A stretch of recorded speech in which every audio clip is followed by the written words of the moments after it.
ഒരു വാഹന പരിശോധനയിൽ നിന്നും പിടികൂടിയ ലഹരിയുടെ വഴി അന്വേഷിച്ചു പോയ നാർക്കോട്ടിക് കൺട്രോൾ ബ്യൂറോ കണ്ടെത്തിയത് രാജ്യത്തെ ലഹരി നിർമ്മാണ വിതരണ സംഘത്തിന്റെ ഉള്ളറകൾ.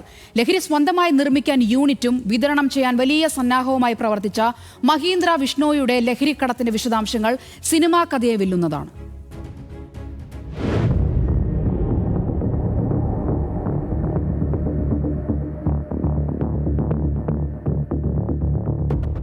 ഓപ്പറേഷൻ ഡ്രഗ് ഫ്രീ ഇന്ത്യയുടെ ഭാഗമായിട്ടാണ് ബുധനാഴ്ച കർണാടക രജിസ്ട്രേഷനിലുള്ള ഫോർച്യൂണർ പിടികൂടിയത്.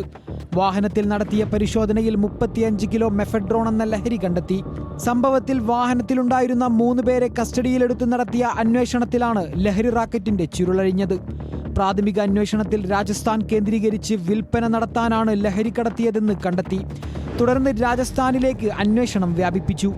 ഈ പരിശോധന ചെന്നെത്തിയത് മഹീന്ദ്രകുമാർ വിഷ്ണോയ് എന്ന പേരിലേക്കാണ്. ലഹരിക്കടത്തിന്റെ മുഖ്യ സൂത്രധാരനും കുപ്രസിദ്ധ കുറ്റവാളിയുമായ മഹീന്ദ്രകുമാർ വിഷ്ണോയിയെ അന്വേഷിച്ചെത്തിയ പോലീസ് സംഘം കണ്ടെത്തിയത് രാജ്യത്തെ നടുക്കുന്ന ലഹരി ശൃംഖലയുടെ ലാബിലേക്കാണ്. മൈസൂരിലെ വ്യാവസായിക മേഖലയിലായിരുന്നു ഈ ലാബിന്റെ പ്രവർത്തനം.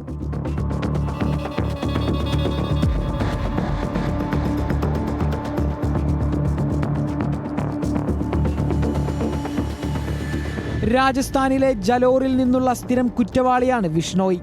ഒപ്പിയവും മറ്റ് ലഹരി വസ്തുക്കളും വിൽപ്പന നടത്തി കുപ്രസിദ്ധയാർജിച്ചയാൾ.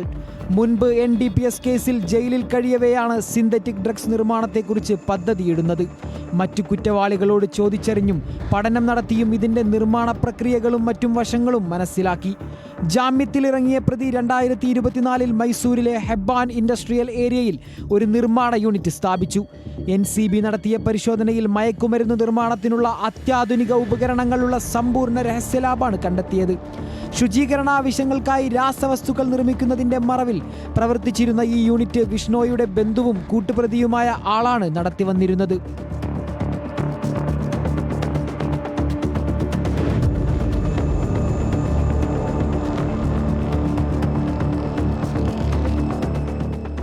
മൈസൂരിലെ തെരച്ചിൽ പൂർത്തിയാക്കിയ അന്വേഷണ സംഘം വിഷ്ണോയിയുടെ സൂറത്തിലെ വീട്ടിലും റെയ്ഡ് നടത്തി. വീട്ടിൽ നിന്നും 25 ലക്ഷം രൂപയും 500 കിലോഗ്രാമിലധികം ലഹരി വസ്തുക്കളും കണ്ടെത്തി. രാജ്യത്തെ വിവിധ സംസ്ഥാനങ്ങളിലേക്ക് ലഹരി എത്തിക്കാൻ ഇയാളുടെ കീഴിൽ വലിയ സംഘം പ്രവർത്തിക്കുന്നതായി പോലീസ് കണ്ടെത്തി. മുഖ്യ സൂത്രധാരനെ പിടികൂടാൻ കഴിഞ്ഞതോടെ സംഘത്തിന്റെ പ്രവർത്തനത്തെ തടയിടാൻ കഴിഞ്ഞെന്നാണ് പോലീസ് വിലയിരുത്തൽ. National desk news Malayalam.